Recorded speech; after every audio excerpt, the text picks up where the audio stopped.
آج ہم ایک ناقابل یقین نبی حضرت اسحاق علیہ السلام کی تعلیمات کا مطالعہ کرنے جا رہے ہیں۔ حضرت اسحاق ابراہیمی روایت میں ایک ممتاز شخصیت تھے جن کی تعلیمات دنیا بھر میں لاکھوں لوگوں کو متاثر کرتی ہیں۔ عظیم پیغمبر ابراہیم علیہ السلام کے بیٹے کے طور پر وہ روحانیت، ہمدردی اور ایمان کے بارے میں گہری بصیرت رکھتے تھے۔ حضرت اسحاق کی ایک بنیادی تعلیم معافی کی اہمیت ہے۔ وہ اکثر معافی کی شفا بخش خصوصیات کو اپنانے اور مفاہمت کی راہ ہموار کرنے کی طاقت کے بارے میں بات کرتے تھے۔ تنازعات اور غلط فہمیوں سے بھری دنیا میں یہ پیغام زیادہ متعلقہ نہیں ہو سکتا۔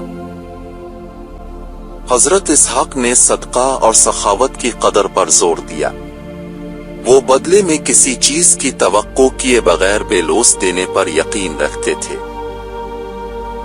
مادیت کے زیر اثر معاشرے میں ان کی تعلیمات ہمیں انسانیت کے حقیقی جوہر اور دوسروں کی مدد کرنے کی خوشی کی یاد دلاتی ہے۔ حضرت اسحاق کی تعلیمات محض الفاظ سے بالاتر ہے۔ وہ تمام لوگوں میں ہم آہنگی، امن اور اتحاد پیدا کرنے کے لیے مومنین کی حوصلہ افزائی کرتے تھے۔ وہ رکاوٹوں کو دور کرنے اور ہماری مشترکہ اقدار کو اپنانے، محبت اور افہام و تفہیم کے ماحول کو فروغ دینے میں یقین رکھتے تھے۔ حضرت اسحاق کی تعلیمات میں خاندان اور والدین کی رہنمائی کی اہمیت ہے۔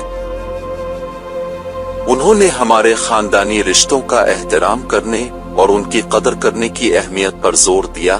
ہماری زندگیوں کی تشکیل میں والدین کے کردار کو تسلیم کرنا۔ اس کی تعلیمات عقل و دانش کی پرورش پر بھی زور دیتی ہے۔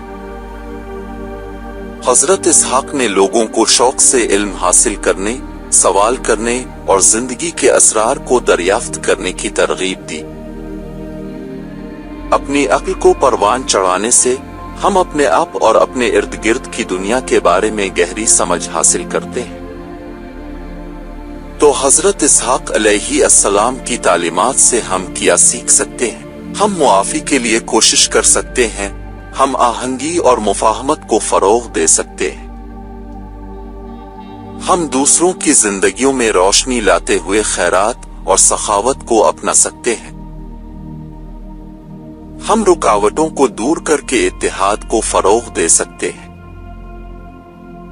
ہم اپنے خاندانی رشتوں کی قدر کر سکتے ہیں اور مسلسل علم حاصل کر سکتے ہیں۔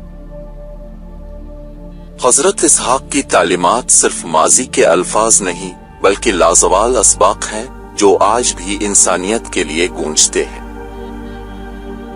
آئیے ان کی روشنی کو آگے بڑھائیں، ہمدردی، محبت اور حکمت کو اپنی زندگیوں اور اپنے ارد گرد کے لوگوں کی زندگیوں میں پھیلاتے ہیں۔